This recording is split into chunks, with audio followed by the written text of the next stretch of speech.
Hello students, I am Prathipa, Assistant Professor, Department of Business Administration, K.C. Kasinagar College of Arts and Science. Today we are going to see about principles of management subject. What is management? Management is concerned with the performance of planning, organizing, directing, coordinating and controlling. It is the art of getting things done through the others. Definition. Henry Fayol says to manage is to forecast and plan, to organize, to command, to coordinate and to control the organization's goal. Next, what is POSDCORB? POSDCORB is similar like to be the acronyms.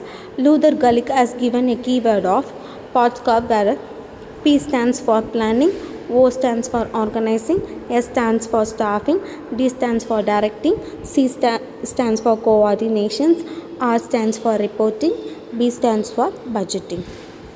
Now let's see the natures of principles of management. It is universal in nature. It means the whole work of an organization can be divided into the small tasks, such tasks like different departments, groups and individuals. It is similar like to be say the divisions of work from the to the labors. Then general rules. The general rules means the period of recession.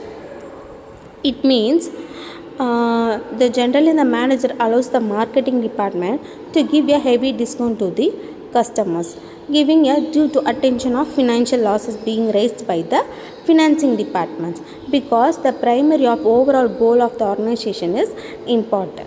Next, third one, formed by practice and trial and error method. It means determined by wisdoms and the knowledge of manager as well as the experimental. Example, through collective practice can be seen the Henry Fayol principle.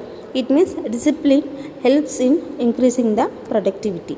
And next one, contingency. Contingency is depends upon the prevailing situation. So it the result may not be uniform as expected. Example, remuneration of employees and contributions, etc.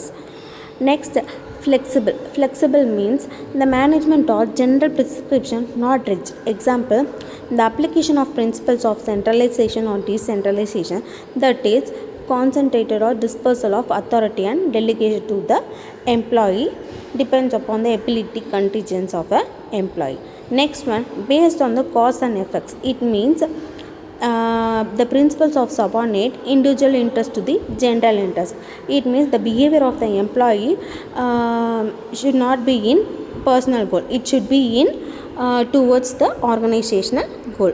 Next we can see the another unit of another unit in the principles of management. Until then, thank you.